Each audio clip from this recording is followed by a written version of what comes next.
Why Quincy? Why pursue this job?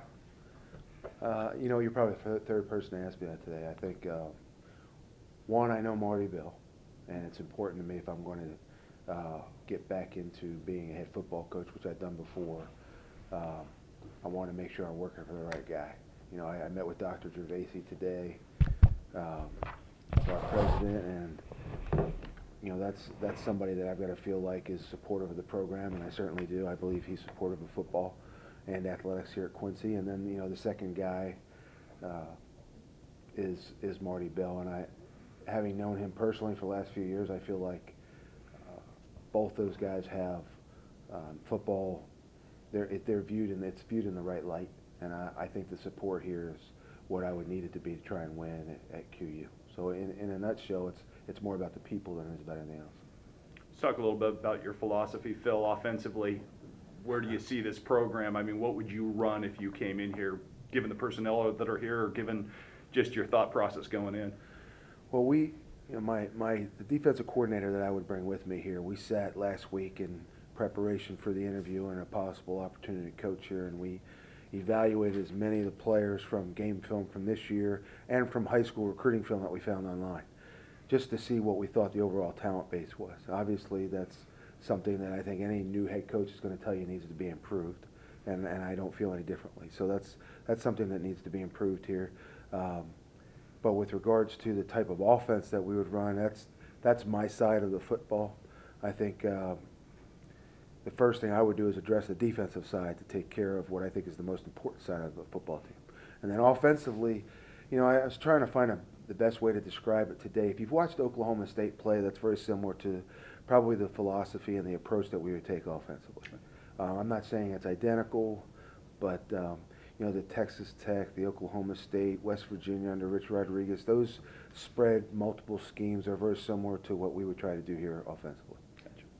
When you change things up like that a little bit, obviously the program's not in a total rebuilding mode, but you're going to want to change things. I mean, how long do you think it takes to kind of get your kind of players in here and kind of build things the way you want, through recruiting and through everything else? Well, with regards to my players, I think the day that I'm hired here, I will consider the guys that are on this team and in this program, they're my players. I don't care if I recruited them or not. As soon as I'm leading the program and these are the players that exist here, then we've got to try to build what we need to build with the players that are already here. Does that mean that we don't want to supplement them with some better talent? We most certainly do. But we've got to start with the foundation that exists here. And, there are always aspects of a program that you can improve upon. So what we'll try to do is identify the weak areas and strengthen those. We're going to try to identify the weak areas athletically and recruit to the needs that we have. As far as recruiting my players and the type of kids that we feel like we need, it's pretty simple. We're going to try to bring the best possible speed and skill athletes that we can. And then we're going to address our talent base. Our scheme will be dictated by our talent. It's not going to be the other way around. There are some recruiting inroads to be made here. I know you probably have been made aware of some of the challenges. How do you address that, Phil, going in, trying to build some bridges?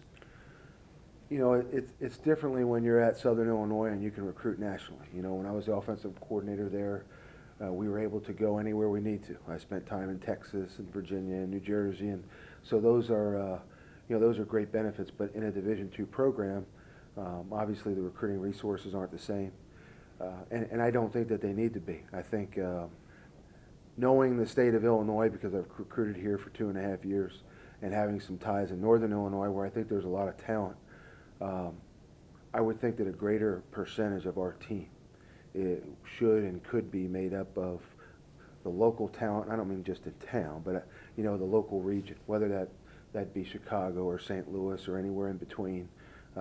We can recruit Iowa, we can recruit Missouri, we can recruit Indiana, we can recruit the middle of the Illinois state. So there is enough talent. One of my potential assistants and I sat down last week and we identified 137 kids right now just in the northern half of Illinois that we would call tomorrow if we get this started. So we have a recruiting plan. There are some JUCOs we've identified, a couple transfers that we know about, but that's not going to be how we build our program. It may be how we address a specific individual need right now, But overall, I would say we're going to be very, very involved in recruiting the local region, without question. You know how tough Division II is with I do. all the challenges. The limited scholarship situation, does that give you any pause at all going in? Well, I think the scholarship situation here is very good. So, it's one of the things that attracts me to the position. I'm at Slippery Rock right now, which is in the Pennsylvania State Athletic Conference. It's a fairly good conference. I was the offense coordinator at Minnesota Duluth. We recruited a team there that went on to win 2 national championships. So I think we know what it takes athletically to be successful at this level. And financially, I think that what we're being supplied with here at Quincy is an even better situation than what we had at Minnesota Duluth, and we're able to do it there. So I'm excited about what the potential could be here at Quincy. Phil, can you go a little bit with your background into Marty? How do you know him? Was your wife? Marty and my wife Tanya worked Yes. at Drake That's what together. Yes. She was on the women's basketball staff, he was on the men's staff, and I've met Coach Bell through my wife, Okay. and I've known him for about 5 or 6 years now. Now, you were never on football staff at Drake, right? No, Okay. no, I was not. Is there any? Obviously your wife's the head coach basketball coach at Slippery Rock right now. Is that something that would hold you back from taking this job, or what was? If it would, then I wouldn't be here. So I didn't come to waste anybody's time. I came because I would like the job, and I had some questions that I wanted to get answered today, and I did. And I think there are resources here to be successful. And so, when my wife and I have to sit down and make a decision, if that's what comes to pass, then we'll sit down and do that. But it's obviously something we've already talked about. Yeah.